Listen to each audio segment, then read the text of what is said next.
Good morning, friends and families, brothers and sisters in YouTube world.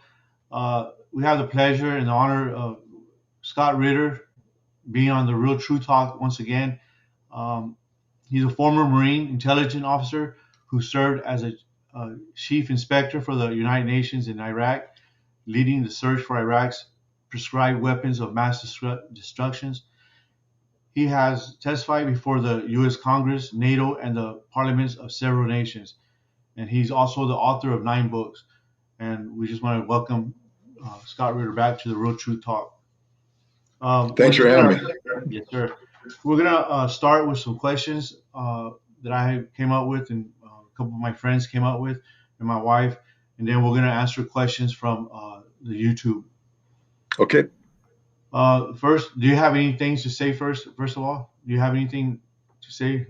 No. No, I'm here to. I feel like I'm on the witness stand, so I'm ready to answer questions. Well, the best testimonies are from the witnesses. So, sometimes. Sometimes. What are your thoughts on the report by CBS that the 101st Airborne has been deployed and is training near the Russian border in Ukraine? This is obvious provocation. Do you think that they will see any action, and why, in your opinion, is our country continuing to provoke war with Russia? Is it their intent to start a world war? I'll start by answering the last part of the question first. I don't believe it's the intent of the United States to start a world war. In fact, if you listen to the statement made by the president and other senior administration officials, the last thing they want is to have a force-on-force confrontation between the United States and NATO and Russia, because they understand that that could rapidly lead to an escalation that terminates a nuclear conflict, and that would be the end of the world. So they don't want that, but they're on a very dangerous balancing act because two things. One, they can't be seen as rolling over to what they have articulated as unprovoked Russian aggression in Ukraine. To simply stand aside and let Russia do what it wants in Ukraine is politically impossible for the United States and indeed its NATO allies, having spent so many years articulating Russia as the number one threat and using that depiction of a threat as a justification for expanding NATO and building up military budgets, etc. I mean, now we come down to the crux of the problem. NATO. NATO is the problem. It was the expansion of NATO that's led to this conflict. And, NATO is a military alliance in search of a mission. You had a mission pre or post World War II of containing the Soviet Union, protecting Western Europe. But with the collapse of the Soviet Union, that mission went away. And NATO has been desperately trying to find relevance since that time. And that relevance is unfortunately, manufactured by manufacturing a threat from Russia. Now, NATO is an inherently weak organization. Since the end of the Cold War, they've allowed their military infrastructure to degrade. They've gone from having some of the most combat capable units in the world to having units that are barracks queens. That's a gender affiliated term I probably shouldn't have used, but they spend a lot of time in the barracks, and they don't train. They haven't modernized their equipment. They haven't maintained any level of combat proficiency, and now they're confronted with a case where Russia has moved into Ukraine, and they're concerned that if they don't stand up, then they'll look weak, and people in NATO will start to question the viability of continuing NATO. So the United States feels that it had to step up. And it's done so by deploying the 82nd Airborne early on into Poland. And then this past July, they've deployed the 101st, a brigade of the 101st Airborne, 4,700 troops, into Romania. These are just presence. I mean, if you just think about it, I mean, anybody who knows anything about the military knows that while the esprit de corps of the 82nd Airborne is second to none, they consider themselves to be elite warriors because they strap on a parachute and jump out of perfectly good airplanes. But the bottom line is when they hit the ground, they're nothing but light infantry. They're good light infantry. They're capable light infantry, but they're light infantry, and they have zero survivability against a heavily armored force like what Russia brings to bear. So any notion that we would employ either the 82nd Airborne or their air mobile equivalent, the 101st Airborne, which, although they don't jump out of airplanes, they fly into battle on helicopters. While that might give them more operational flexibility, helicopters don't do well against surface-to-air missiles. And Russia's got a lot of surface-to-air missiles. They have an integrated air defense system, and any effort to insert the 101st Airborne using helicopters into territory contested by Russia would be near suicidal. So these are presence forces only. They're there to make our European allies feel better about themselves, feel as though America hasn't abandoned them. But they're purely deterrents. These forces exist to basically tell the Russians, don't think about continuing your attack into Poland or Romania. Of course, Russia isn't considering going into either Poland or Romania. So these exercises are purely an exercise in fooling ourselves. We're fooling NATO into believing that the United States is serious about backing them up. But if we were serious about backing them up, we'd deploy more heavy armored brigades, not these rapidly deployable light infantry units. But this is just all about NATO trying to feel good and relevant within its own circles. I know there's people out there who talk about, well, oh my goodness, the 101st is going to invade Odessa. They're going to go to Ukraine. They're simply not. They can't. They won't survive. They won't make it. Let's say for some reason they got on the ground. Then what? It's not just about putting a boot on the ground. The first law of any military conflict is you better have the logistics to back it up. So what? You send in the 101st with their, they're basically going to carry their basic load. Survive 3 days? Not in intense combat. They might survive a day and a half. And then you better have resupply with what? Helicopters? The ones that didn't get shot down going in or going back. You're going to bring them back.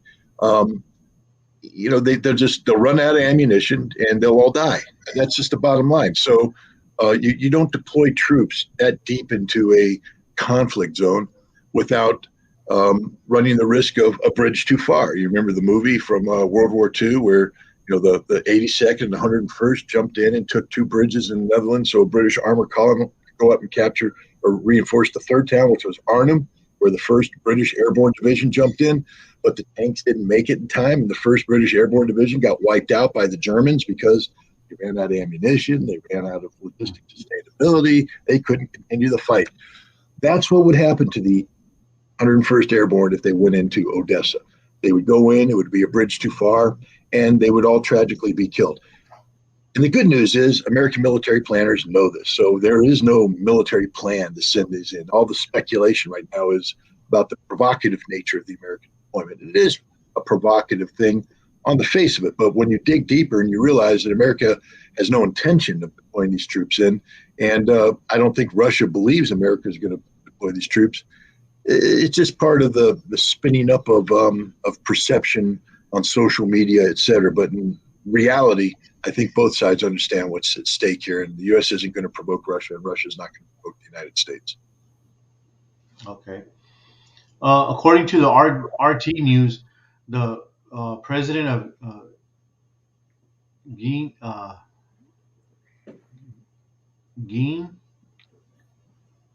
I remember it, but I forgot how to pronounce it. It's Guineai.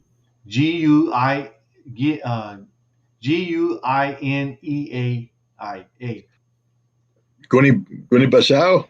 Yes. Okay. Guinea-Bissau. And Balo told his Ukrainian counterpart that the Russian leader was open to talking. Some say that this was Putin's way of reaching out to Zelensky with hopes for peace. For peace talks, though Zelensky has said in the past that peace talks can begin only if Putin is not in power. Do you think there is a chance for peace here, or will Zelensky continue as long as America and its NATO allies continue to funnel money and weapons into the Ukrainian regime? Let's put it this way. The Russian president has never pushed aside the concept of peace negotiations. He's always been open to it. But we need to understand that peace negotiations aren't surrender negotiations. See, the West believes that we can only have negotiations with Putin when he's defeated, and then we negotiate the terms of his surrender. And Putin's willingness to engage in negotiations is the exact opposite. Negotiations will only be concluded in a manner favorable to Russia, meaning that Russia has achieved its stated objectives of the special military operation, which include denazification, demilitarization. And Russia has said they haven't backed away from this one iota. So any negotiation must include, for instance, denazification. That's the elimination of Stepan Bandera related ideology, all of the neo-Nazis, Azov, etc., eliminated from the Ukrainian scene. Alterations of the Ukrainian constitution to outlaw the ideology of Stepan Bandera, to terminate the clause right now that calls for joining NATO. Demilitarization means getting rid of all NATO influence from the Ukrainian military. Now that the Ukrainian military is a de facto proxy of NATO, it means getting rid of the Ukrainian military. So when Putin says, I'm open to negotiations, what he's really saying is, I'm open to listening to Zelensky surrender to me, because that's what's going to happen. I mean, Zelensky lives in a fantasy world where he thinks that somehow the Ukrainian military is going to evict the Russians and drive them out of the territories that Russia has taken control over, including Crimea. With all due respect to the Ukrainian president, the exact opposite is about to happen. Not only is Russia going to continue to control the territories that it has acquired, it will probably acquire additional territories to include Odessa in the south, Kharkiv in the north, Nikolaev, and Dnipropetrovsk in the center. That's just the reality of the situation. The longer Ukraine holds out and resists and fights, the more territory will be lost. This morning, the Russians struck a critical component of the Ukrainian electrical power grid. Ukrainians are about to go lights out forever. I mean, for the duration of this conflict, and that's the end of them. Their economy won't work. Their industry doesn't work. Nothing will work. The population will be demoralized. The military in the front. Remember, they're men primarily who have wives, daughters, sisters, mothers back in the rear who are suffering, and and they're going to be suffering at the front line as well. This conflict is all over except for the dying. There's going to be a lot of people dying between now and the time this conflict ends. But this conflict will end with a negotiation, but it'll be the kind of negotiation that takes place when you have an absolute victor and a totally defeated enemy. It's called unconditional surrender. And that's what's going to happen, especially if Zelensky continues to play along with the game that the West has put in, that is that Ukraine fights to the last Ukrainian. Russia's willing. I mean, Russia doesn't want to. Russia would like to end this thing now. But Russia's not going to give up that which it has fought for, not going to give up the objectives. Russia's not going to lose. And so anybody who thinks a negotiation is that Putin saying I'm open to negotiation means that, oh, I'm a little nervous that my military is not doing well, therefore I need a negotiated settlement on it. No, the negotiation is he says it every time, because basically the Russian position is we'd like to end this war, we'd like a peaceful outcome, but it's not going to end on terms other than that which are going to be dictated by Russia. Right. Okay. The United States is preparing to deploy up to 6 nuclear-capable B-52 bombers to northern Australia. It is reported that Washington is planning to build dedicated facilities for the giant aircraft at Tyndall Air Base, south of Darwin. How significant is this as far as escalating to a possible war with China? Will this deter China at all, or will it make things worse than they already are? There's no deterring China, especially, I mean, what are we deterring them from? The invasion of Taiwan? It's going to happen because of us, not because of China. China was looking for a peaceful resolution to the issue of Taiwan. China and the entire world views Taiwan as part of one China. It's not an independent nation, and yet we've been carrying out relations recently, typified by the recent visit of Speaker of the House Nancy Pelosi, where we are treating Taiwan as a de facto independent nation, as a military ally. Um, and we've seen reports coming out from the CIA and others that say that the Chinese goal of acquiring Taiwan by 2027 has been accelerated. Initially, they said, well, maybe by 2024. Now, some people are saying maybe as early as this fall or early next year. But the bottom line is China will do what China needs to do to ensure that Taiwan is never independent, that Taiwan becomes an integral part of one China. You say, well, that's very un-American. No, we have the one China policy. We bought into that. We just didn't want, and nobody wants, China to invade Taiwan. The idea was that over time, the Taiwanese and the Chinese might be able to reach some sort of political accommodation, and along the lines of what China's already offered, which is, one nation, two systems. Meaning you're part of China, but you guys get to do what you're doing now. I mean, if you're a Taiwanese and you wake up in the morning, one day you might have the Taiwan flag flying. The next day you're going to have the Chinese Communist flag flying, but your life's not going to change. Flag's different. You're the same. You do what you did. You go to work. You have the same freedoms. Read the same newspapers. Nothing changes except that you stop pretending that you're independent and you start acknowledging that you're part of China. One nation, two systems. That's not apparently good enough because the United States isn't about peaceful resolution of issues. We're about provoking, creating confrontation because we thrive in confrontation. And we want a confrontation with China in the Pacific to offset the decisive economic advantages China has accrued over the past several decades in terms of trade relationships with the Pacific Rim. Many nations that used to be our major, where the United States was the major trading partner, we've been supplanted by China, and that irritates us. So, we're trying to, maintain American superiority in the Pacific at a time where American superiority in the Pacific is long past. Putting 6 B-52 bombers in Australia might make the Australians feel good. And it might give us the ability to, because these are nuclear capable bombers, this would give us the ability, which raises the question, is Australia going to be home to nuclear weapons? What does the Nuclear Non-Proliferation Treaty say about this? Is the United States violating, yet again, another treaty that we signed into? Important questions. But nobody wants to talk about that in the United States or Australia. Same thing with the provision of a nuclear submarine. Really, is Australia a nation that can have nuclear technology? Have they? What is the relationship they have with the International Atomic Energy Agency? Is there a safeguards agreement set up now to manage the fuel that Australia is going to be putting into these nuclear submarines? Important questions. And the answer is no, because the United States and Australia will operate in violation of the Nuclear Non-Proliferation Treaty. That's just what we do. So now we're going to put bombers in Australia, 6 of them. In theory, each one can be armed with several air-launched cruise missiles that are nuclear capable. So this is a first strike capability against China, a retaliatory. If China invades Taiwan, we're going to nuke China? Really? I thought we had a policy that said we won't. Oh no, wait a minute. You're right. Biden just published a policy that said we can nuke anybody anytime we want, anywhere we want, and for whatever reason we want. We're going to hold the world hostage. Well, you can't hold China hostage, you see. And this is sort of a news flash for Australia. Your pathetic little nation is going to disappear in a cloud of radioactive dust if you do keep going down this path, because now you've become a viable nuclear target, not just the airbase in Australia, but your leadership, command and control. That Canberra, that little capital you have that manages your little country, it'll disappear.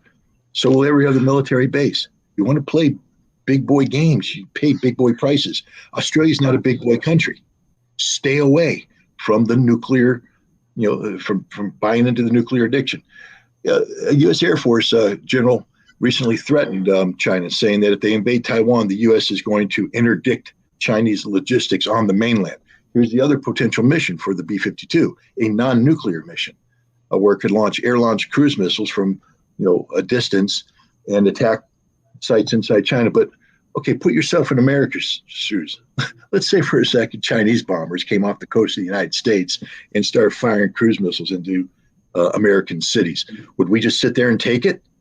Or would we reach out and touch in the most violent way possible the bases where these Chinese bombers came from? Again, if these bombers take off from Darwin or from the air base near Darwin, that air base will be disappeared, whether it's by nuclear attack or conventional attack. Why do we want to find out? So this is a deliberately escalatory move by the United States. It's grossly irresponsible. And frankly, for the Australian people, it puts your entire nation in harm's way. Right. Yeah. Will the midterms elections in November, if Republicans can gain control over the House, or both for that matter, change anything as far as the war in Ukraine? I think most Americans, at least myself, are more concerned about the issues we have here at home. Example, inflations, drugs coming across the border, woke ideology infiltrating American cultures. What are your thoughts on this? Look, I think when you take a look at polls, the economy is the number one concern for Americans. Everything else I mean, drugs should be a concern, violence should be a concern, education, healthcare, infrastructure, the whole thing. Woke, I'm going to put that aside because regardless of what my personal opinions are on that, when you deal with lifestyles and stuff, the other side gets a vote. I don't think anybody gets a vote on drugs. Drug violence.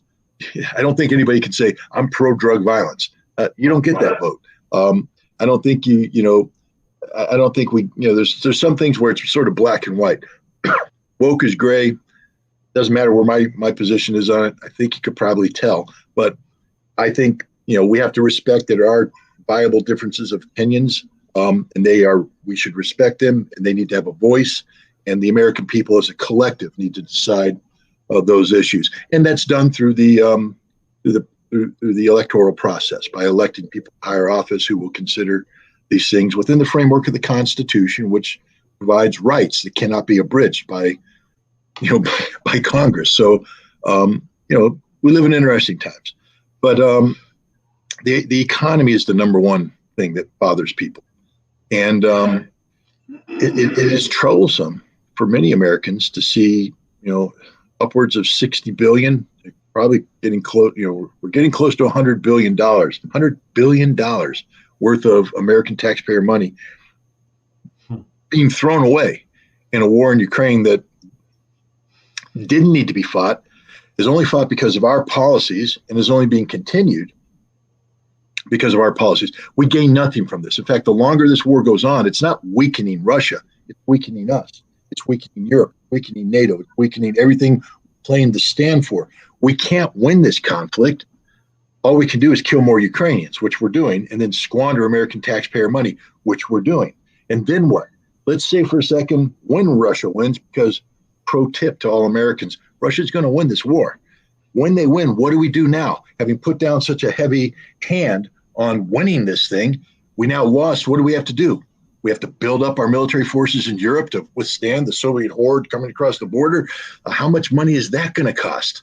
I mean, and we have to do it meaningfully. We can't do it, halfway, which means not one division, not two divisions, not three. We're going to have to put a couple corps worth of military equipment on the ground. We're talking hundreds of billions, if not trillions of dollars. You ready to spend that, America?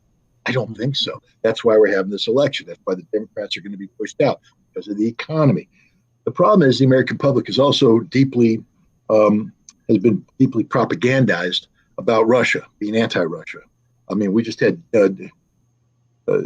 this representative from Maryland, Jeremy Raskin, I think his last name is, makes some of the. I mean, I don't want to get in. I got to be careful what I say, but here's a Jewish guy, okay, who knows what the Holocaust was, who knows what happened to Jews when people talked about we need to eliminate a certain race, a certain class of people, an ethnicity, a religion. And I thought the Jewish people and the world have come in to embrace the concept of never again. Never again can this happen. And he just came out and said that because the Russians are Orthodox Christians and they believe in traditional values, they must be destroyed at any cost. What? Really? This is a Jew saying that people should be destroyed because of their religious values? This man's insane, insane. And yet he isn't being hounded out of Congress. There's not a horde of people surrounding his house saying, get out of here.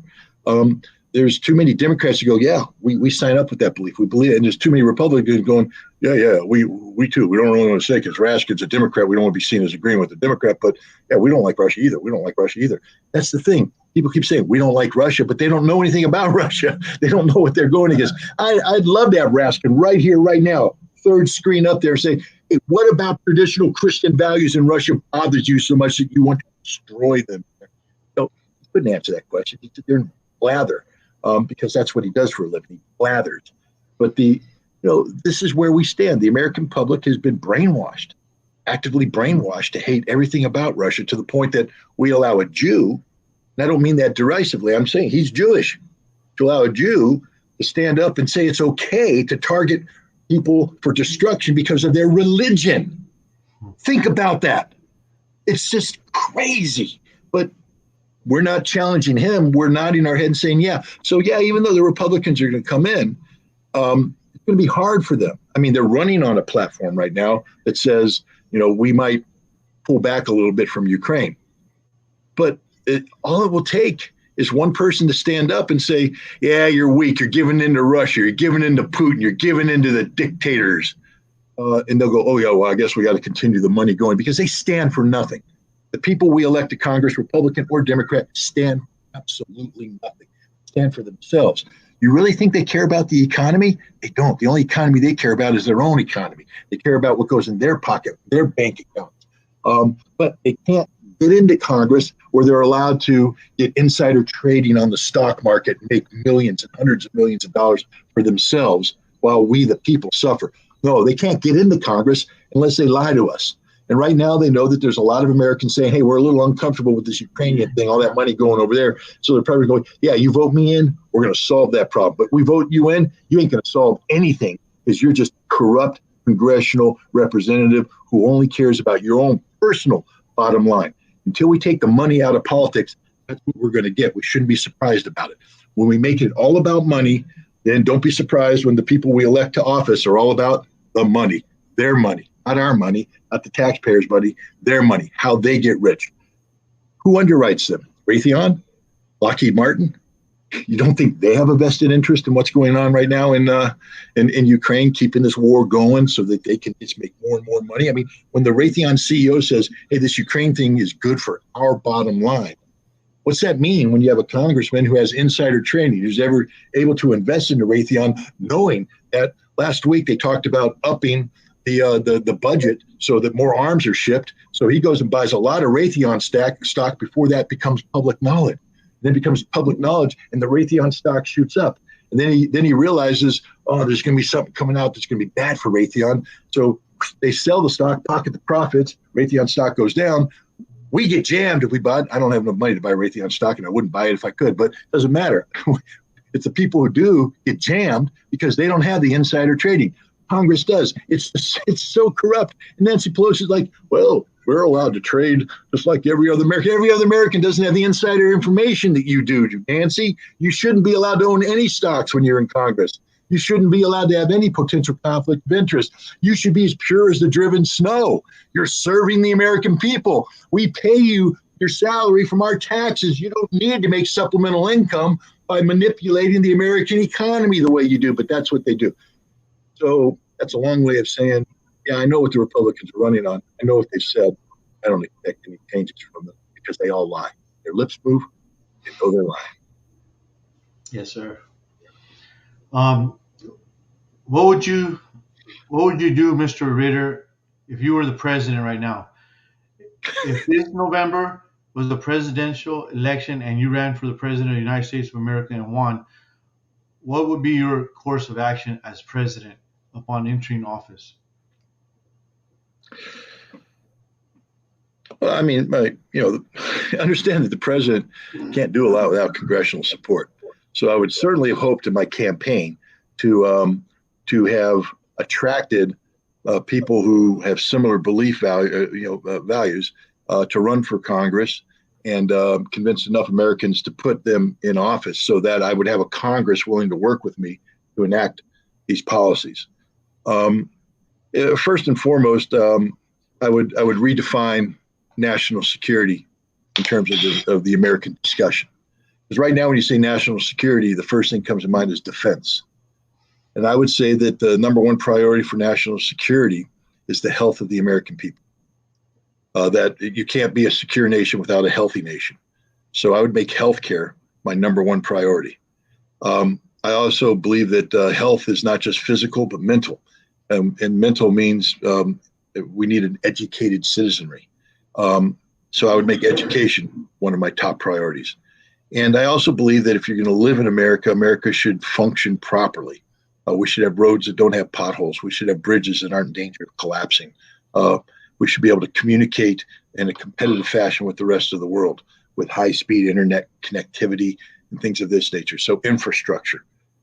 Those three things are how I define national security. The last thing I define national security as is the Defense Department. See, I have to define an America worthy of being defended. I have to create an America that's worth defending.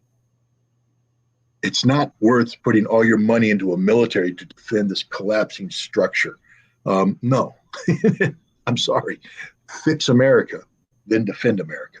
Now, that means that I'm going to be diverting a tremendous amount of resources from the military. I believe in a strong military, but I don't believe in a military that has to be capable of fighting everybody everywhere at once. I believe that rather than seeking military alliances that seek to divide the world, we should be focusing on economic partnerships that unite the world. That we should be focusing on multipolarity instead of American singularity. I know that's going to irritate a lot of Americans because, my God, America's the best country in the world. God made us here, and we're here to lead the world, and the world has to do what we want. Well, wake up. The world doesn't believe in that. Doesn't. Why don't we just say, hey, we're a good country. We're capable of doing good things, and we're going to work with the world to do good things.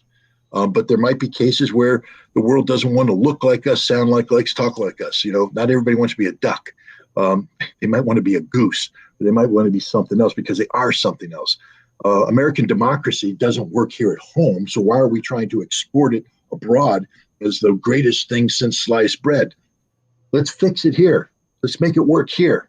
And let's help them figure out what's going to work for them based upon their needs, their values, their ideals, their history, their culture. That's how I would interact with the world as a responsible member of the world. But, you know, and look, I believe in the theory. You mess with me, you die. I mean, it's just that easy. You roll over for nobody. And as an American president, I would never apologize to anybody. You mess with me in a way that threatens the people I'm trying to help, my country, I'll kill you. And it ain't going to be a fair fight. I don't believe in a fair fight. I don't believe we walk into a room, we each pick up a 6-inch knife blade and go at it. You pick up the knife, I'm blowing away with a damn bazooka. Boom, no chance at all. The fight ain't even going to start. You're in the room waiting for me to come in. I drop the building. There is no fair fight. You die when you mess with America. That's the way. And so I would build a military capable of doing that. But then I wouldn't interact with the world saying, hey, fight. I would interact with the world the exact opposite, saying, you know, I'm here to be a responsible member of the community. I'm here to work with you to come up with the right laws for all of us, the rules that apply to all. This rules-based international order that Joe Biden and everybody is promoting, it's not a rules-based international order. It's simply a scam that America runs to dominate the world. And this scam has to end. We have to get rid of the rules-based international order and come up with a law-based international order, one where the law applies to everybody, including ourselves. I mean, what hypocrites we are to pretend that we can enforce the law for everybody. We can do anything we damn well want because we're Americans. Well, the world is fed up with that approach. America has more credibility if we actually hold ourselves accountable to the same laws that we hold other people to accountable. Why? Because then we are truly setting a model. It's like my parent, it's like a parent. I'm not going to say my parents just be, oh, your parents did that. No. I mean, a parent running around, don't smoke. Don't smoke, it's bad for you. Where's that other pack of cigarette? Or, don't drink. What is that? Is that a good example? No. A good example is don't smoke. I don't smoke, look at my health. I don't drink, look at my health. So don't drink. But, America's running around telling people what to do while we're doing it. You must abide with the treaty. We break every treaty we sign. We are the least honorable nation in the world. when it comes to compliance with treaties. Don't invade other nations. Oh, okay, Iraq. I'm sorry. Do unto others. Look, America. So as a president, I would put the number one priority the American people. But in order to make the American people prosperous, I have to have, as part of this number one priority, better relations with the world that are defined by productive, cooperative engagement, and not America dictating solutions to the world with the tip of a bayonet. So a lot of money would be going out of the military. I'm sorry. Lockheed Martin, learn to make better stuff that doesn't involve killing people. Now, but I would also say that if I'm going to have this military, there has to be a good defense industry, because one of the key aspects of a military, you can't have a president talk stuff that doesn't have something to back it up. So if I'm going to say it ain't going to be a fair fight, that means I have to have the weapons capable of doing it.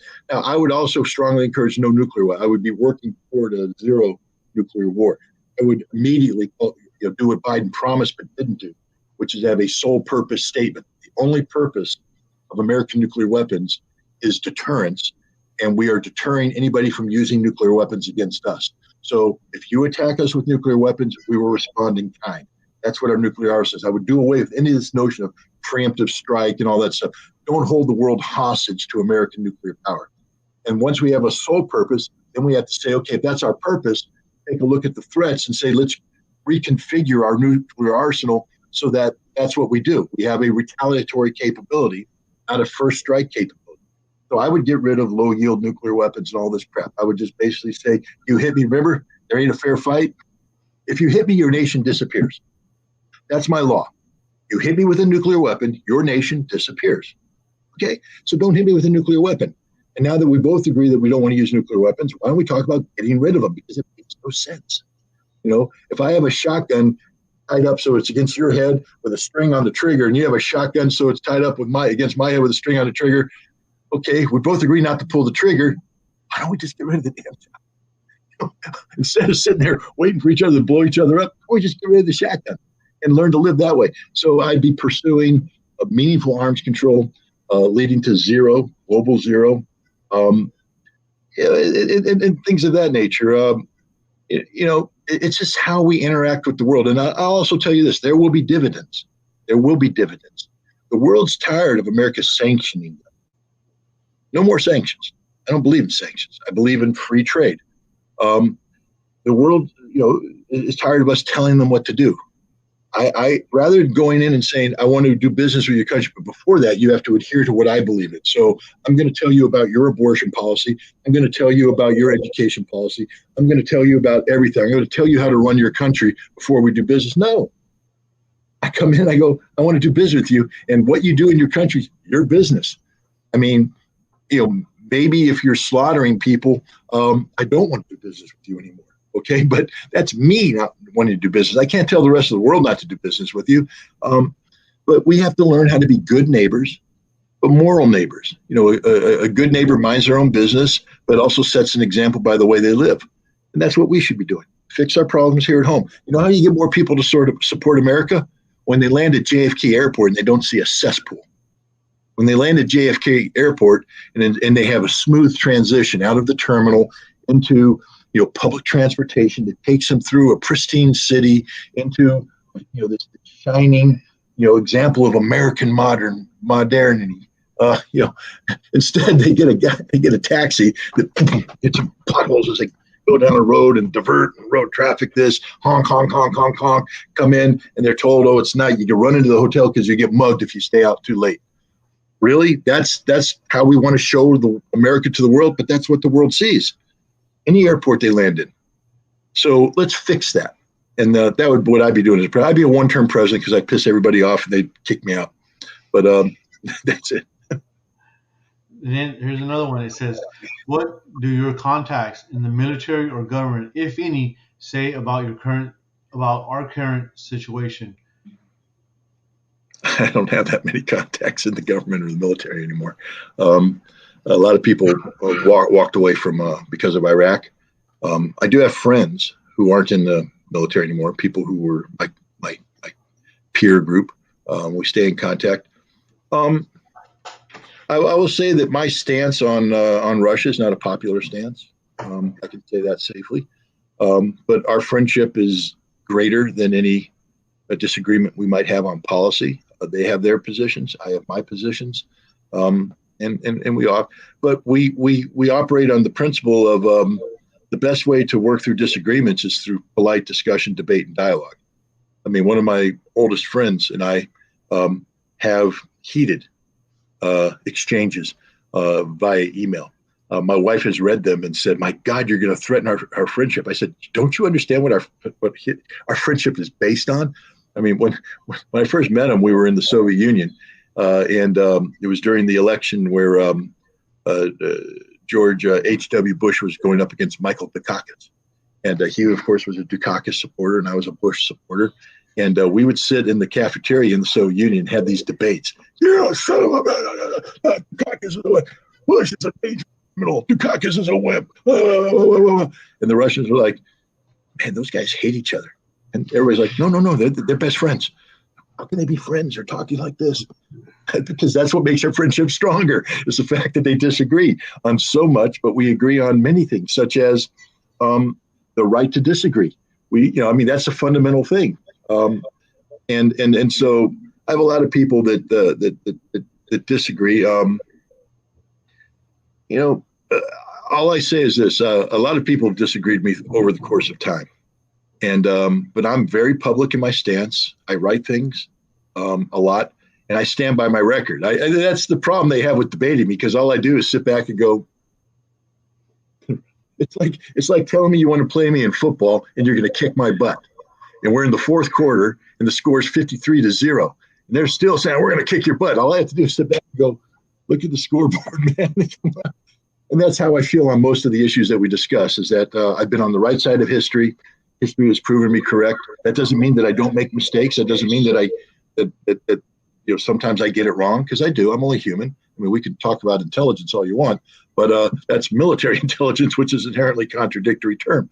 But the key thing here isn't that we disagree. Key thing is that we respect the differences of opinion, and we have polite and fact-based discussions about very critical issues. And if all Americans adhered to that norm, we'd be a far better country for it. We wouldn't be as divided, because there are things we can disagree about. I don't know if you and I would have much to disagree, but I'll give another example.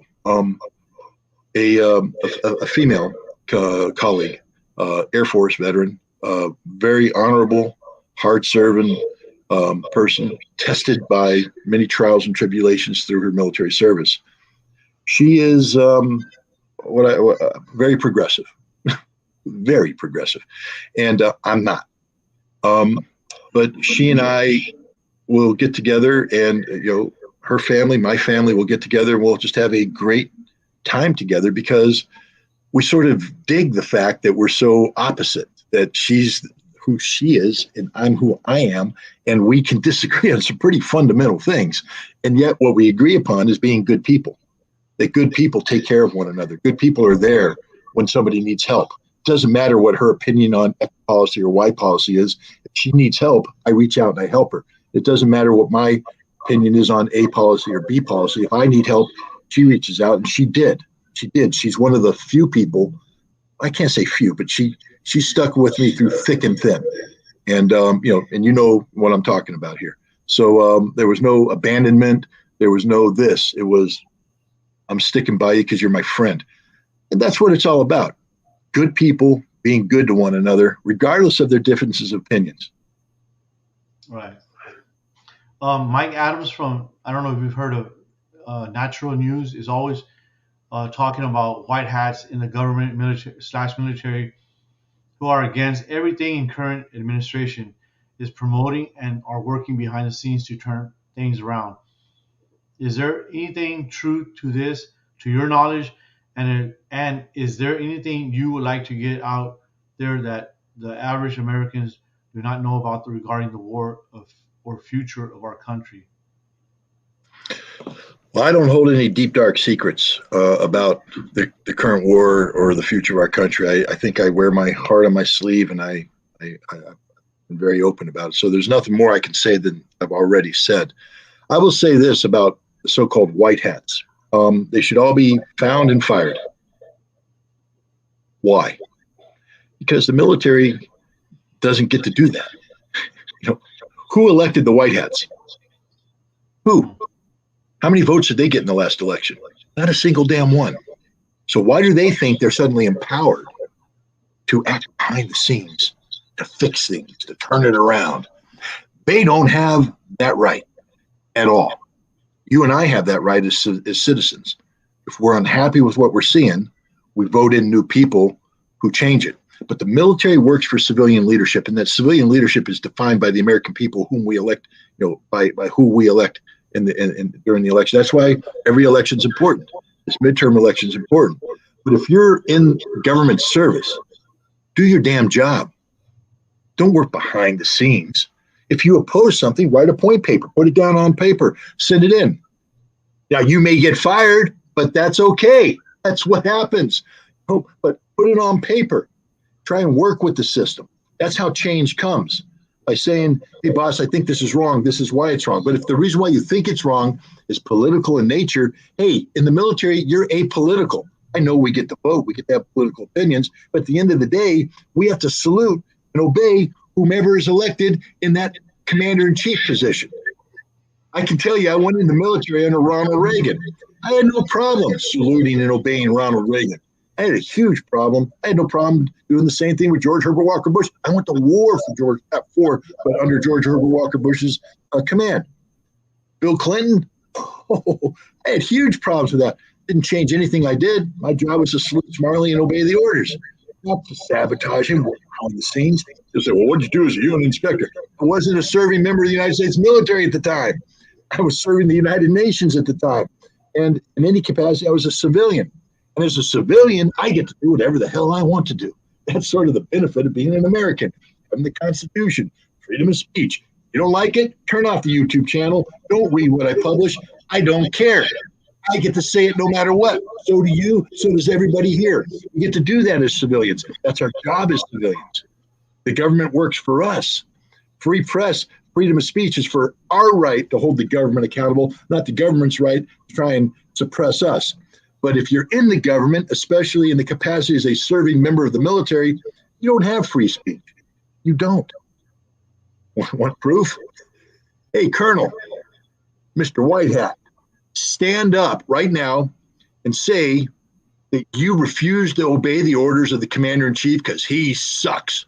Hunter Biden's laptop. Joe Biden's a moron. You'll be out of office, out of position that quick because you don't have a right to say that. You don't have free speech. You gave that up when you joined the military. You took an oath to uphold and defend the Constitution, but it doesn't mean that the Constitution applies to you. The Uniform Code of Military Justice applies to you. So any white hat that's out there, working behind the scenes to change things because they don't agree with the official policy that's put out by our civilian leadership is violating the Constitution, that which they took an oath to uphold and defend. Stop it. You're criminals. You're wrong. If you don't like it, get out of the military and run for office yourself.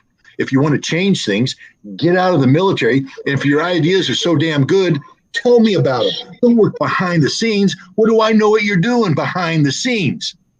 Be honest about it. Transparency. That's what democracy is about. If you're unhappy, leave the military, run for office, tell me why I should vote for you. And if I agree, I'll vote for you. So now you can change things the way they should be changed. By law, through Congress, through our civilian leadership. But any military member who's putting on his so-called white hat and working behind the scenes is undermining the very principles he claims or she claims to stand for, that are principles enshrined in the Constitution, which specifically prohibit that very thing that they're doing. Right. A Ukraine journalist, along with multiple sources, say that a false flag dirty bomb attack is being planned, and Russia has evidence of this false flag. The narrative being that this attack will, be planned by someone from Belarus using a disguised Russian Iskander missile to be detonated over Chernobyl and blamed on Russia and Belarus. Yeah. This in fact will be a Ukrainian Tonka-U missile Tochka, disguised Tochka, ooh, yeah. to U.S. U missile disguised as a military or as a Russian missile and shot down by Kiev air defense systems and shown via Western media to influence the West to war against Russia. Is there any truth to this? And what are your thoughts? Do you know of any intel or news about this false flag being planned by the West and against Russia and Belarus? Well, again, I'll just start off that I only know what appears in the open press. I don't have a hotline to the Pentagon or the CIA or the White House where I can get classified information. I don't deal with classified information anymore. And if I did, we wouldn't be having this conversation. So right off the bat, we have to deal there. The other thing I'll say is, again, I'll point out the intelligence aspect there. Nice. My kids got it for me for Christmas because they thought it was the perfect way of proving that I was wrong all the time. Because military intelligence, never right. But the fact is, having worked in the intelligence business for some time, I'm pretty good at deconstructing claims made by governments because I know how arguments are put together. I know when they say X, Y, and Z, that tends to give away sources. So when I hear the Russian case that's been put in there, there's some very specific aspects of it. Let's start with one, that this has been ordered by the presidency. That implies that there is somebody privy to the internal discussions within the Zelensky circle. That's a human agent. So somebody who's there. Now, I would imagine that the Ukrainians are pretty good at their security. So I don't think, first of all, the Russians wouldn't tell us something if they had somebody sitting right next to Zelensky. Because sources and methods, because there's smart people like me in the Russian service going, or in any of the Ukrainian service, or even the CIA going, the Russians said that. But that information only came from a meeting where there are 5 people there. And now they go in with 5 people, they find the idiot that passed the intelligence and they shoot him. And the Russians don't want that because they want to continue to get that intelligence stream. So it implies it's a human that's several times removed from the inner circle. And what that means is they're only getting fragmentary information. And what's important about that is they might get a hint of intent or of something that was discussed, but they don't know what the final outcome was. And that's important to know. And then the other thing, they talked about specific industries that were involved, establishments that were involved in this, that were going to be talking about producing the object itself, et cetera, et cetera. Again, the specificity of this is such that probably there were telephone calls intercepted where people were talking about, hey, if we wanted to do this, how could we do it? What would we need? Well, I'd need this and that. Well, where would you get it? Well, I need to work with this people here. And they create this map of enterprises and stuff that could be doing something like this. Now I put on my Scott Ritter hat as a former intelligence guy, and I'm receiving this information. I'm going, okay, fragmentary, incomplete intercepts, because you never get the whole conversation. This doesn't work that way. Very rarely. Boom, boom, boom. Boss, it looks like we might have a dirty bomb thing. So I write it up, I send it up my chain, and my boss goes, I think that's important too. Put their own comments on it up the chain until somebody decides we got to brief the president about this. And so now an intelligence officer comes in and briefs Putin about this. And Putin has to say, well, what am I going to do about this? And the answer is we have to preempt it diplomatically. So we're going to release certain aspects of this. I'm sure there's things that the Russians know that they didn't tell the world because of, again, protecting sources and methods.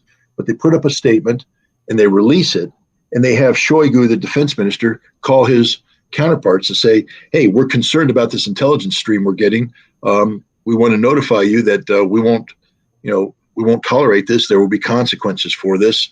And we'd also like you to put whatever pressure you can on the Ukrainian government to make sure this never happens. And even though the West has come out and said this is all propaganda, the Russians are doing, I can guarantee you that Lloyd Austin stood up straight when he got the call from Shoigu, not because he subordinated to him, but because he was serious. Ministers of defense don't call each other for trivial matters. They call each other about life and death issues. this is a life and death issue where Russia was putting the world on notice that they won't tolerate the false flag from Ukraine. So it was serious, and I think it had its intended effect. I think while publicly they're denying it, I think privately phone calls were made, and the Zelensky government and we're not doing this. We're not doing this. And you know what? I believe them. You see, because a lot of intelligence that you get aren't about completed concepts. They're about things that are being considered. Imagine, for instance, you're Zelensky, and you're looking at Russia mobilizing. Russia just hit your power grid. NATO's starting to get a little cold feet. There's not any more weapons to give you. Instead of giving you 200 tanks, they're giving you 3 tanks. Things like that. And you're like, if this continues, we're going to lose. We need more assistance, but how do I get them to give me more assistance? So he has a brainstorming session about how do we get the Europeans to jump on board. And in that brainstorming session, somebody might have said, why don't we do a false flag? And do this, we create this thing, because there's a lot of talk right now about a Russian preemptive nuclear strike. So why don't we feed into that, create a false flag that makes it look like Russia did that, and then the West will have to come in and support us like they did against the Syrians back when the rebels had that false flag incident in Duma, where they said sarin nerve agent was used. The United States and France and Great Britain fired missiles and dropped bombs on Syria. Only found out it was a false flag. No sarin was used. So that's what they want to do. So I think the idea was developed. But I think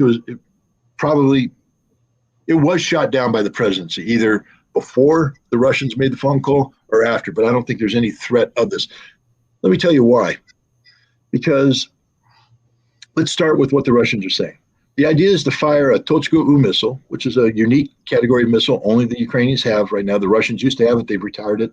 The Belarusians have some, but they're being replaced by Iskander's more modern version of that missile. They're going to fire a Tochka-U with a radiological device on there.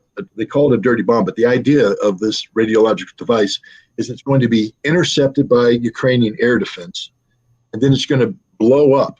Now, if the radiological device is constructed in a way where it's purely just a dirty bomb, meaning they're taking contaminated material, that material is not going to be related, because the idea is to say that they intercepted a Soviet warhead or Russian warhead and it blew up. Not a nuclear, it didn't blow up as a fission, because that isn't going to happen, but it blew up in a manner which contaminates using the material that would be in a nuclear bomb.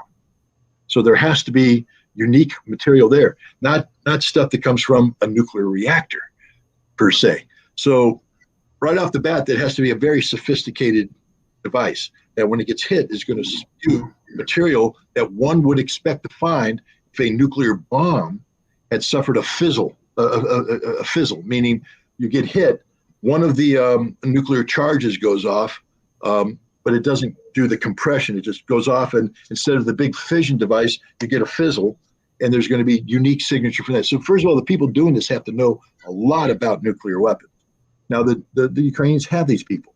So they would have to reverse engineer that event to make sure that they had enough specific, radiological isotopes related to a fizzle event impregnated in the high explosive that they're doing. But even then, the material that they're using has a unique signature that's linked to a specific reactor. Each reactor, even if they're designed the same. Let's say I build nuclear reactors for a living. I go to Texas and I build a nuclear reactor in Texas, and I build one here in New York. Same design, same fuel type, but the byproducts are going to be different. There's going to be a little difference in each one because it's going to operate differently. It's not going to operate the same. Humans are involved. The basic physics of this. So if I detect a nuclear particle, I can't just say it's this. I can look at it and say, that's the New York reactor, because they have a little design flaw here. Or they have something that does this. So where is Ukraine going to get the nuclear material? From Ukrainian sources? That means that the finger is going to point right back at them. The other thing is they're going to use a Tochka and call it an Iskander. Now, they can get away with it. Why? Because the Russians have fired a whole bunch of Iskanders into Ukraine.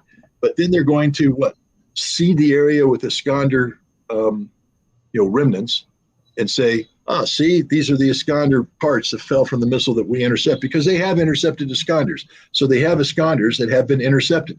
But is it going to be contaminated? Did they go that far? You see, because if it fizzled, the parts should be contaminated too, different levels of contamination. See, somebody like me who's trained in forensic investigations of this very thing is going to come in and start asking questions. Say, there's a problem here. You're saying it's a fizzle, but the part you put down here ain't contaminated. How did that happen? Or I might sit there and go, oh, there's a serial number here. Well, gosh, hey, Russia, this is your serial number. When did you produce this missile? Here, give me the history of it. Boom, boom, boom, boom, boom. Here's the firing log. We fired that missile a month and a half ago. How come now you're saying it's used against Chernobyl? And here's the last thing. The Russians have a lot of good intelligence. And so does the United States and NATO. So guess what, Ukraine? When a Tochka-U or an Iskander goes off, it creates an infrared signature picked up by overhead capabilities. And then we have radars all over the place that are tracking the trajectories of these things. So if you want a missile to be claimed to be fired from Belarusian territory, but you're firing from Ukrainian territory, ain't no one going to believe that, dude. We got all the intelligence of the world that says right where it came from. So do the Russians. And on something of this nature, Russia historically doesn't like to release this data because it gives away capabilities. But on something like this, Russia would definitely release this data and say, it's fired from Belarus, here's the flight plan, here's the missile that intercepted it, it's a Tochka-U, boom, that's what happened. And then, the United States and NATO would have to look at their stuff and yeah, we got the exact same radar track, we got the exact same infrared signature. The Ukrainians are lying. Do we want to go to nuclear war over a Ukrainian lie? And the answer is no. So that's why this issue's gone away. It's stupid to begin with. It was dumb from the premise, it's dumb in its execution, and politically it's suicide for NATO and the United States to allow Ukraine to do anything like this. Okay. Fake news media here in the U.S. and Western nations are not telling Americans the truth about this war in Ukraine. Where would you recommend an average American or anyone watching this interview right now, what alternative news source would you recommend they get their truth from? Besides your channel. Me, baby. No, I don't. I was being a little facetious there. No. Look, that's a tough one because,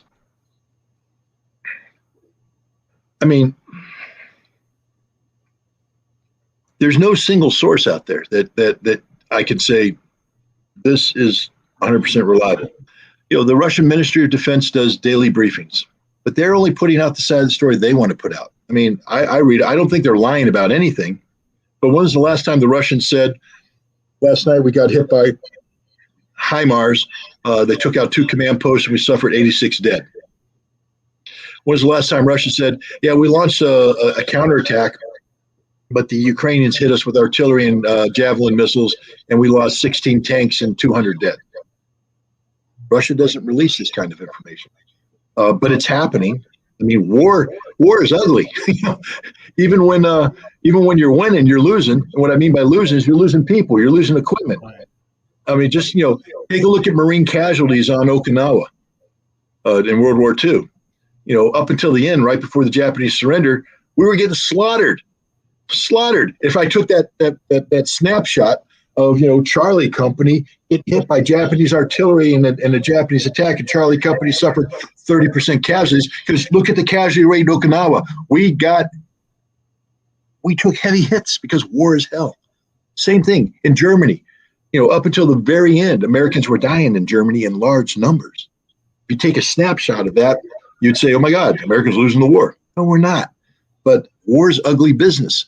And so, you can't just look at the casualty figures and say, I know what's going on, because you got to combine everything together.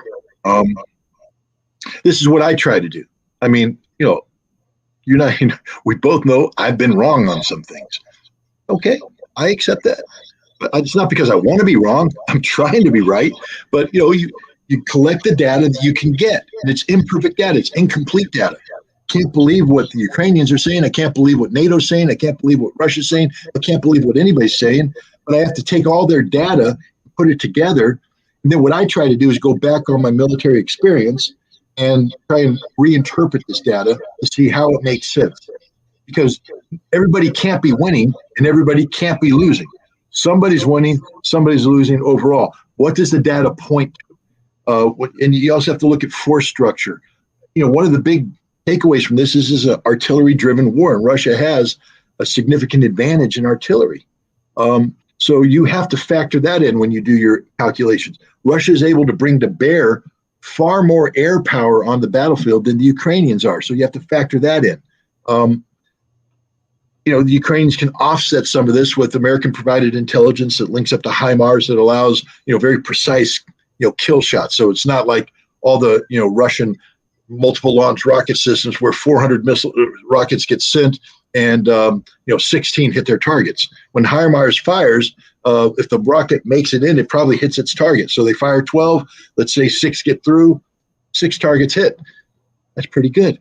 But you have to go through all of this and assess it. What I would say is there's no single source that I would rely on. The best thing I would do is go out and find, say, 2 sources that seem to be leaning towards the Ukrainians, but have got their track record. And if they, historically, that their calls have been fairly correct, okay, you want to read them. I'd find 2 that are from the Russian side. Again, check their track record. And if what they've been saying is fairly correct, it means they're I'd find 2 in the middle and check their track record. And if they seem to be, then I'd bring all 6 of those together and read them. And then the analysis I'd rely upon is the one between this earlobe and this earlobe, the one produced by this computer. And that's the only one I ever rely on.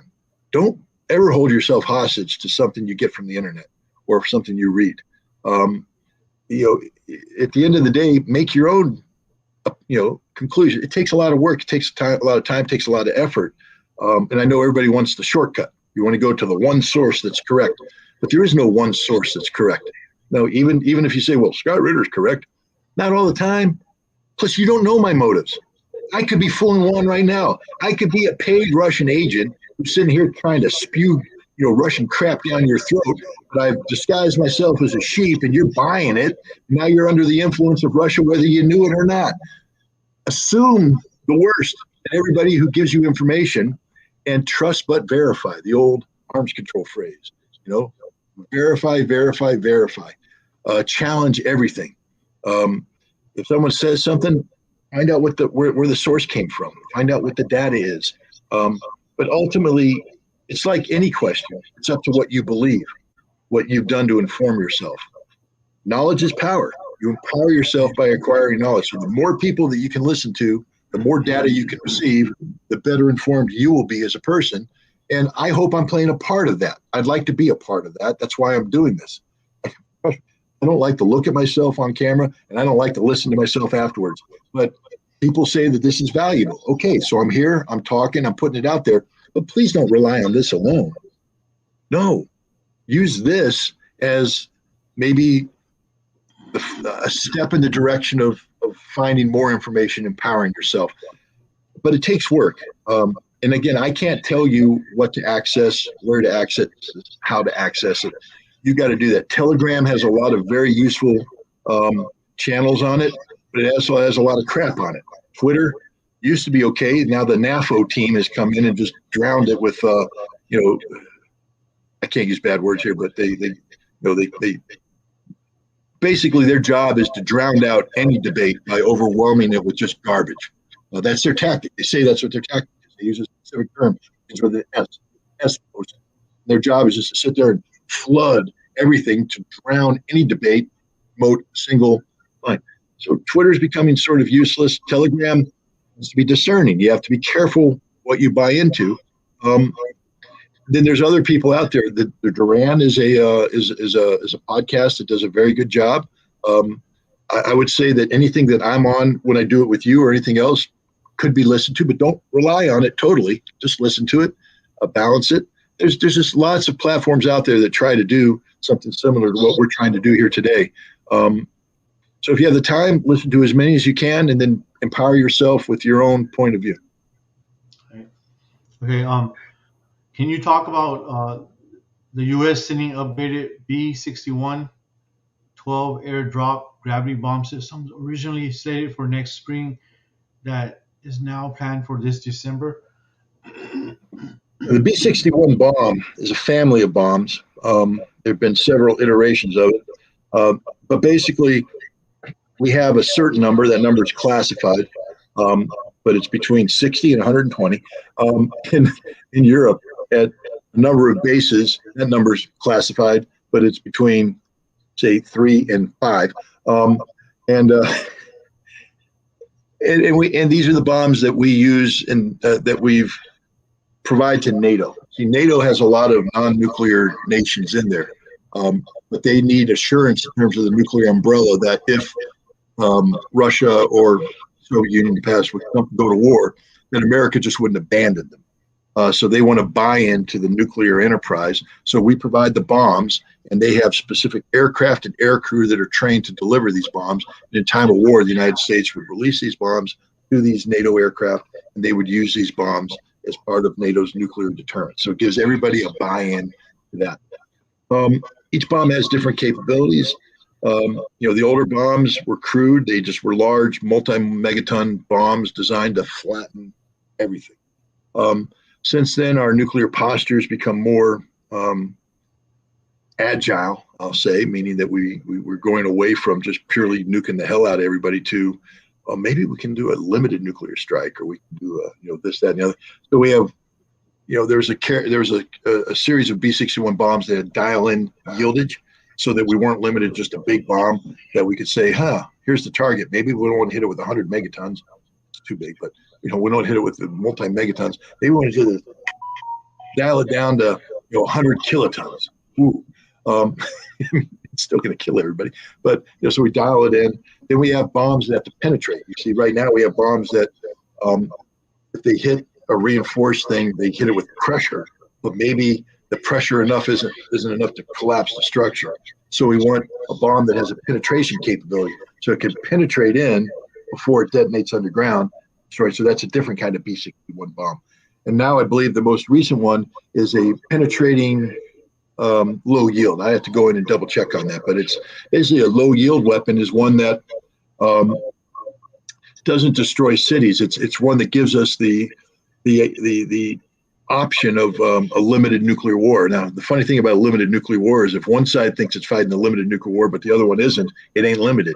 And Russia doesn't fight limited nuclear wars, but we're fooling ourselves by building this weapon that we now have the ability to have some flexibility in terms of our nuclear posture, where we can drop this advanced B-61 bomb in a manner which has a low yield, limited result, and we can say, you guys don't want to nuke us because we'll nuke you back and destroy you, but we're going to get away with this because it's too small for you to really care about it. Russia's doctrine is if you use a nuke against them, they take out the world. But the danger here is not just that this weapon is being produced and considered, but it's being accelerated. Its deployment is being accelerated, which now means that NATO is going to have additional flexibility into the self-delusional approach of potential for limited nuclear conflict. There can be no nuclear conflict. I mean, that's just the bottom line.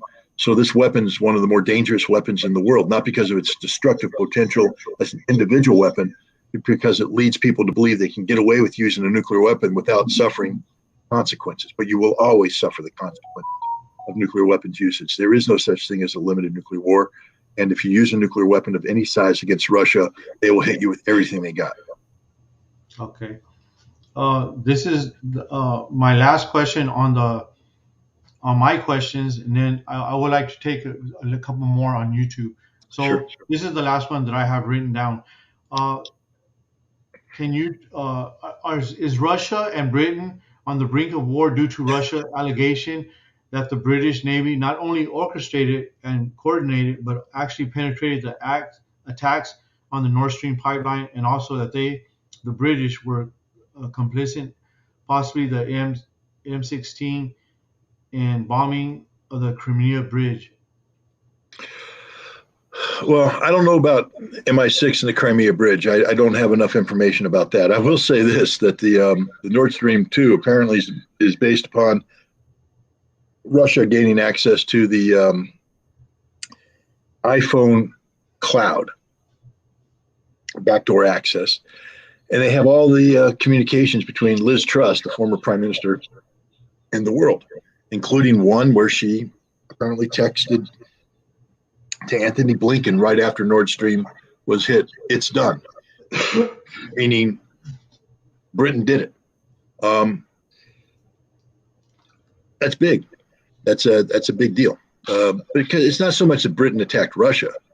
Britain attacked Germany. Britain attacked Europe.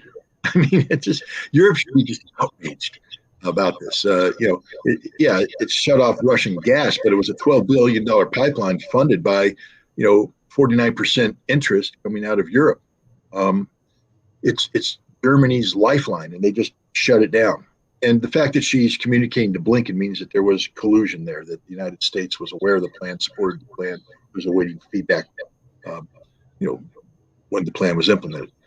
The other thing you didn't mention, though, is the attack on the U.S. On the Russian Navy in Sevastopol, the drone attack, the underwater drones that appear to have come out of Odessa and followed a shipping lane that had been negotiated with the United Nations, Ukraine, Russia, and Turkey to be demilitarized, so that food shipment would be brought out of Odessa and brought to the world, which is starving. But these drones followed this path and then deviated and went and struck the Russian fleet. So the Russians have terminated their participation in that food agreement, which is problematic for many people who need that food. But the other thing is the Russians reverse engineered the debris, and it appears the British were involved in this as well. So Britain is attacking not just international pipelines, they're attacking Russian ships. They are literally, I mean, if this happened to America, I can guarantee you we'd be dropping bombs right now, because that's an act of war. But Russia understands that Great Britain the United Kingdom is part of NATO, and that this would be an Article 5 thing. So they're not going to do that. But they've already struck back. They blew up an office in Odessa where the British apparently had a naval liaison detachment. I don't know if there's any casualties there. But I will say this: the Russians, they're not going to let. They know that Britain did this, and there will be a price to be paid. I don't know what that price is going to be. I don't know when Russia is going to exact that price. But you don't get away with this kind of stuff scot-free. There will be hell to pay. It will be done in a way that doesn't trigger Article 5. But England needs to understand that there are consequences for criminal behavior, and everything that we just discussed is criminal behavior. It's a violation of international law. England is not a party to this conflict. England has no authority under any version of international law to be involved in this conflict, and therefore everything they did is criminal. All right. Okay, I'm going to read a couple of comments and a couple questions on YouTube on the Real True Talk. It's one person says, Georgia Robinson says, "God bless you, Scott. I never missed your programs." Someone else says, "Well, yes, yes, it's his job to find the real numbers." I'm trying. Ask if any repercussions may ensue after the Sevastopol fleet attack. What you were just talking about the drone. Yeah. I think we already see the repercussions. And let me tell you how it's affecting England. The whole idea of the food convoys out of Odessa was to prevent starvation in the developing world, primarily Africa, where there's a lot of starving people. But Russia noted from the beginning, the first 17 shipments that were sent out, 15 of those shipments went to Europe. Wait a minute, is Europe starving? No, it's just the way we work in the West. You see, we pretend to care about the African people, but we don't. We only care about ourselves. So 15 of the first 17 ships went to European destinations to feed an already fat European population. And since that time, there's been some modification, but the Russians say over 50% of the food shipments were sent to Europe. So now Russia's dropped out of it. They said it's not going to happen anymore. Who's paying the price? Go ask the British people what happened to their food prices right now. When as soon as Russia dropped out, food prices are going through the roof because they were all sitting there going, "Oh, we're going to continue to scam the world. We're going to continue to steal the food that's meant for the poor, starving Africans, but we're going to take it ourselves."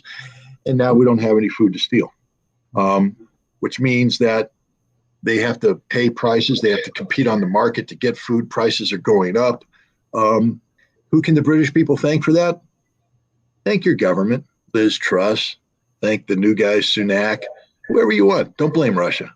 Thank your government. It's their fault. They brought this upon you. So there's that price. But then, like I said, there will be the Russian Navy suffered casualties. Sailors died. Put yourself in their shoes. You know who attacked you, and you're not going to exact revenge. Now, you're not going to be allowed to fire caliber missiles or anything out there in an overt fashion. But the Russian Navy has a long memory, and they have very capable troops. And somewhere, someplace, the British are going to suffer some losses. And that's going to be in revenge for what they did in Sevastopol, in revenge for what they did against the Nord Stream pipeline. So get ready for it, England. You can thank your government, too, because some of the boys that currently serve you today, honorable men, are going to die. And they're going to die because of what your government has done. All right. Joe Koo says, ask Scott what is his favorite Dylan song or album is. Favorite Dylan song or album? Well, there's so many. Blood on the Tracks has to be perhaps my favorite album, just because I listened to a lot in college. So, when you do things repetitively, it's there. I have a lot of favorite songs, but one of my best is from that album. Lily Rosemary and the Jack of Hearts is just a classic song. If you listen to it, the lyrics jump out. It's telling a story. It's a great story.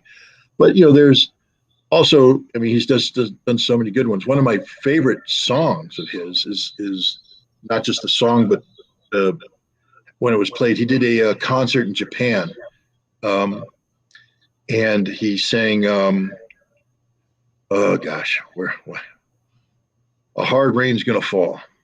And it was done with an orchestra backup and all that, but just the way that orchestra plays, the lyrics and all that, I just think that song hits me because it's one of the classic anti-war songs. If you listen to it, it just rips your heart out, and it's a good song that way. But again, there's just so much music. There's songs that make you happy. There's songs that make you think.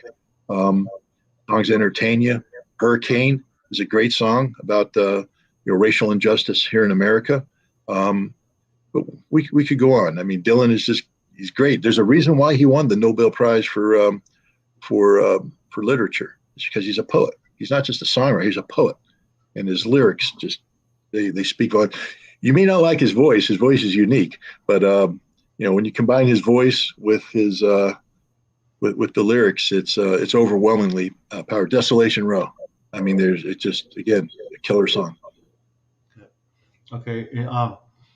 This guy, Alex, his name is Alex. He says, could you ask him what his opinion is about the updated U.S. military doctrines, especially regarding using nukes? I think you talked about that about Biden. Yeah, the Biden administration just put out what they call the National Security Strategy of the United States, the 2022 vision. I actually wrote an article on it this morning that hopefully we'll post on Consortium News. So you're welcome to read that when it comes out. But again, one of the things is that Biden promised in campaigning that he would have this statement on sole use, and it's not there. We're holding the world hostage to nuclear blackmail. The other thing is the way you asked me a question about what I would do as president.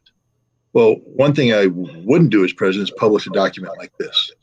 This is an insult to the world. If you read this document, it talks about the superiority of America, the superiority of the American way, superiority of American democracy, and the fact that the world must rally around us as the only option against the autocratic threats of Russia and China. Now, I'm not here to defend Russia and China. They can do that. That's not my job.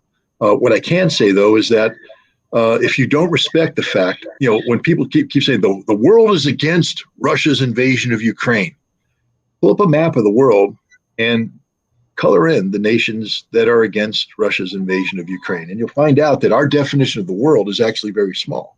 It's the United States, Canada, NATO, Japan.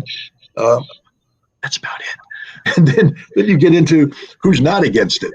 And all I have to do is name 3 countries right off the bat. Let's go.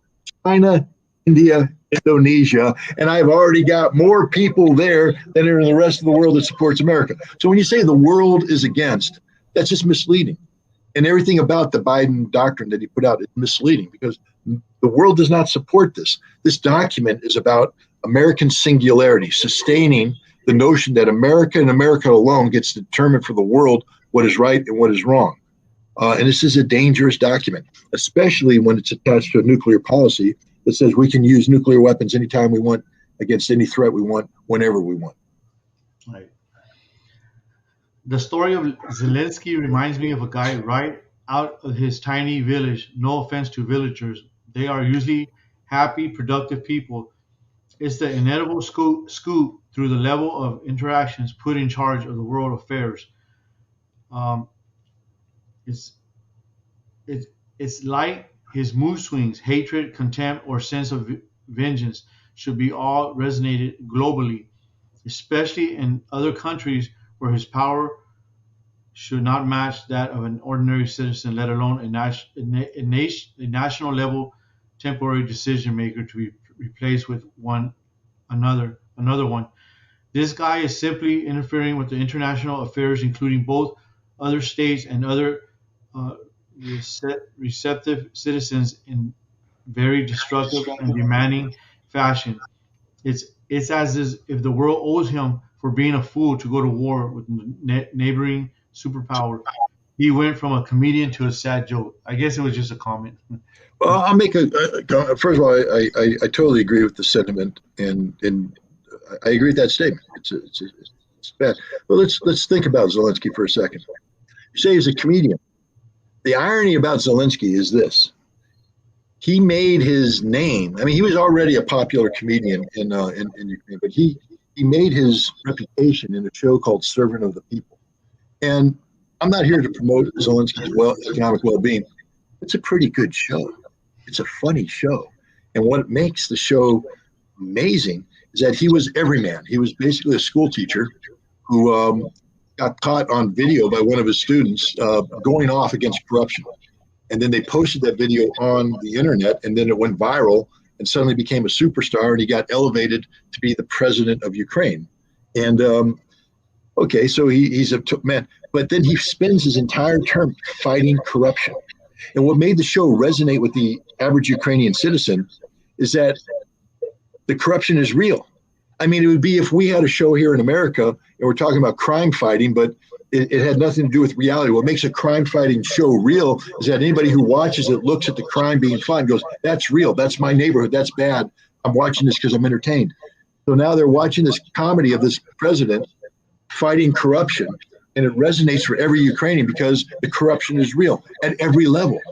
No matter, I mean, the thing about the show is everybody's corrupt. Everybody's corrupt. That's the reality of Ukraine, the most corrupt nation on the planet. So now we have Zelensky, who's the president in real life, not on TV, of the most corrupt country on the planet. And what does he do? He becomes as corrupt. I mean, this is a sad state of affairs. They thought they were voting for the president. It's like Americans voting for Martin Sheen because of what they saw on West Wing. I don't know anything about Martin Sheen as a person or a human, but I can tell you right now, he played a character on TV. That's not him. The character isn't Martin Sheen. I don't know how Martin Sheen would act as president. We now know how Zelensky acts, and he's not capable of the job. He's not up to the task.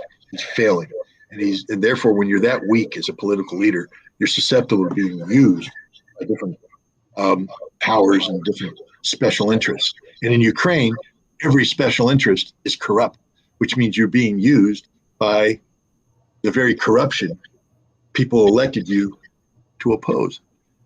I feel bad for Zelensky because he's totally out of his depth in this situation. And the end result is a global tragedy that resonates not just regionally, but around the world. And it's a tragedy for the Ukrainian people. They're suffering. Hundreds of thousands are going to die. And their country is being destroyed. There will never be a Ukraine. The people that voted for Zelensky have a vision of what Ukraine was. That country will never again exist, physically, economically, politically. It's all because you put a comedian in office. So he went from acting to a higher stage of acting. Good point. Can I steal Um, that one? Because I'm going to. uh, let's see. Ask Scott what he thinks about the prospect of NATO nuclear weapons being put in Finland. No, first of all, NATO nuclear weapons will never be put in Finland. NATO doesn't have any nuclear weapons. America has nuclear weapons. And the nuclear policy of NATO is a consensus driven organization. Finland is not a member of NATO yet, and they probably never will be because Turkey opposes it. But even if they were, all of NATO would have to agree that Finland now gets to house nuclear weapons. And all it takes is one NATO member saying, no, I'm uncomfortable with that. So the talk right now is that Finland, the rumor is Finland's is passing legislation which will allow nuclear weapons to be stored on its soil, and that the United States would buy these weapons unilaterally. No, it's not going to happen. The United States, if the United States did that, entered into a unilateral agreement with Finland, then what is the NATO nuclear umbrella? It's meaningless. NATO won't support that. I think this is, I'd have to go back and check the source, whether or not there's really legislation. I would doubt the Finns would do that. If the Finns are doing that, I would doubt it would be being done with. See, I don't think the Finns would do that without America telling you, yeah, we're going to work with you on this one. I don't think the Finns lead and then tell America, we're ready to receive nukes, but they've never had that conversation. So I question this, but I'll check it out. I'm not dismissing it outright because, frankly speaking, I haven't done the deep dig into it. But the concept of America deploying nuclear weapons in Finland, that close to Russia, I mean, first of all, it doesn't do you any good, Finland, because you're right next to Russia. The Russians are going to be watching that. And the second you send a truck, the Finns is going to take a nuclear bomb. Boom, it's gone. So, no. And the United States isn't going to put itself in a position. We don't let anybody pull the nuclear trigger but ourselves. So why would we give Finland access to the nuclear trigger? And that's what we do when we put nuclear weapons in Finland, because the moment Russia preempts them, takes them out, we're now called upon to take action in response. Now, Finland has the ability to dictate our national security. No. If Finland joins NATO, then Finland's part of a collective alliance that's governed by Article 4 and Article 5. But Finland by itself is not going to receive American nuclear weapons. That's just dumber than dirt. Now, watch me go read out and find out that everything's true. And then, I'll say, A, I was wrong, and B, oh my God, what a world we live in, where America violates every principle they stand for. Because remember, I used to be part of the American nuclear weapons establishment. I know why we have nukes. I know how we want to use them.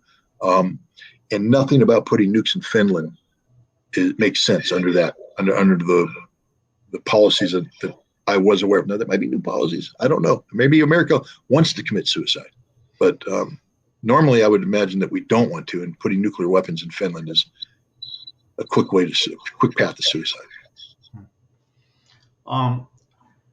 Ask Scott about the Ukrainian army casualties, dead, wounded, prisoners of war. Well, I would say that there's a lot of them. The specific numbers we don't know. The numbers might be higher than anything anybody's thinking right now. The Russians have put out a number that's very high, 61,000 dead. That was put out earlier. Ukraine's been carrying out offensive operations that are high casualty rates since then. So one could realistically expect that that number has increased by 40,000, maybe even more. So now we're looking at 100,000 dead. The Ukrainian mothers, wives, sisters have filed a petition to the Ukrainian government, about 320,000 Ukrainian soldiers who are missing, unaccounted for. So that's a lot of potential dead. Now, they could be deserters, they could be wounded, taken prisoner. I don't know, but that's an awful lot. The bottom line is Ukraine's just getting chewed up. Now, people say, well, what about the Russians? Well, the Russians have put out a number, 6,000. But people say it might be low. I don't think it's that low.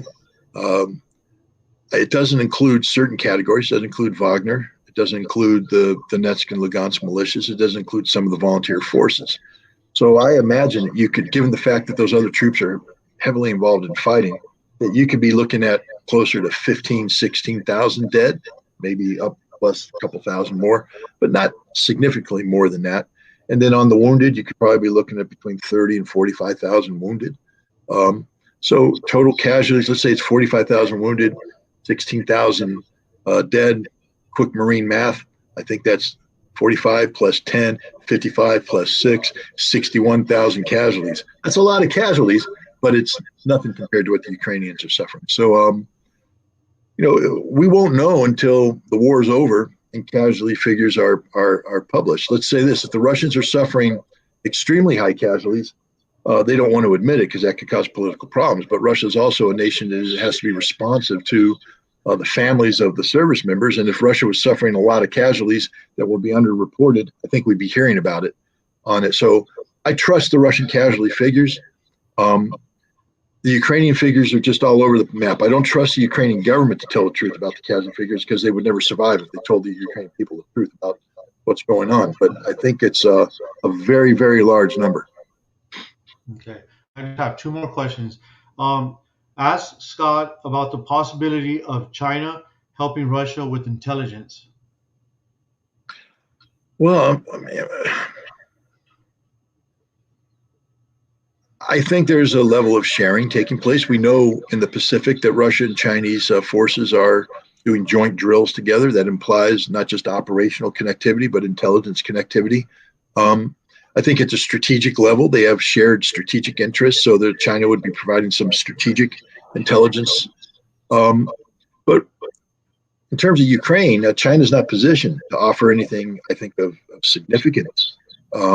Russia has extremely well-developed human networks. Russia has extremely well-developed signals, communications intercept capabilities. Russia has very focused imagery collection.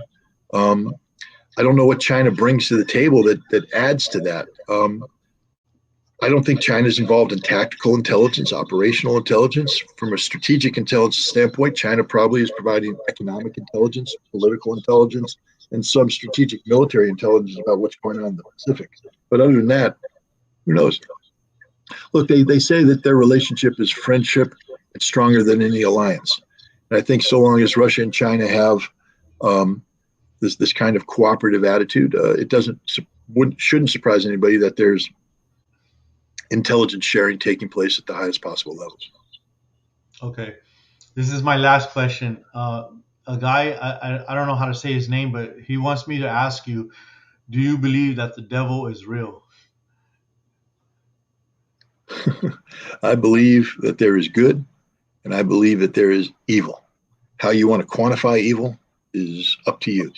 But whether you call him the devil, Satan, Lucifer, or some other name, whether it's manifest in an individual, an all-powerful being, or just plain bad people. There's evil in the world. There's no doubt about that. We've seen it throughout history. And I believe that there's good in the world, and we've seen that. And I believe that ultimately good is fully capable of conquering evil. Yes. But it's not going to be easy, and its outcome is not assured. So unless you redouble your efforts to do good, and that starts by being nice to other people.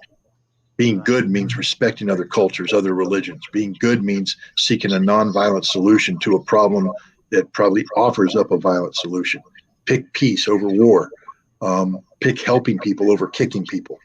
And then good will conquer evil. But if you don't, whether you call it the devil, whatever you want to call it, there's evil. It's out there. It haunts us.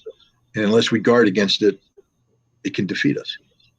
And I also would like to say that good is telling the truth or being honest. That's part of it. Yeah, absolutely. I don't believe. I believe in. Look. I'll tell a white lie. Honey, do you like this dress? It's beautiful, baby. But so I am fully capable of telling white lies because I'm not dumb. But when it comes to big things, no. I mean, tell the truth, regardless of the consequences. Well, like we always say, happy wife, happy life. I tell my wife the truth. Nothing but the truth. If I don't like it, she doesn't like it, she'll go change. But I have to tell the truth. So I just want to end off by saying this is your book. I have it, and you signed it for me. You did sign it for me, and I'm gonna put it on the description box how they can get their own, and hopefully, if they're around where you're at, they can get it signed also. Yep. But this is Scott's book, and I'm gonna put it in the description box how you can order it. It's an awesome book. It's a must read. And I just want to say thank you, Scott, for your time and for you know uh, because of you, I when I before I started interviewing you, I only had 1,000 subscribers. Now I'm up to like 5,000. Maybe if I get to like close to 10, or then I'll probably start. Uh, I'll probably become monetized, but right now I'm not. But I want to thank you for because you helped grow my channel from 1,000 to 5,000. And I think people are interested and hungry for the truth, and that's why they listen to you. And they listen to you on Telegram, Scott Ritter Telegram, and then they come here and they listen. And I just thank you for all you do for us, the truth tellers, and I just want to say thank you. And I want to encourage everybody to order your book. And thank you so much for being here with us at the Real True Talk. And hopefully we do this again next month. I don't like to ask all the time because I know you're very busy and you have a lot of things going on. And Hey, Juan, Marines yes, sir. help Marines. Anytime you want to talk, let me know. I'm here to help you out. Yes, sir. Simplify. I appreciate you, Simplify. Scott. Okay. Thanks, Thank Juan. you Have a for great day. Thanks for having me. thank you for answering all our questions.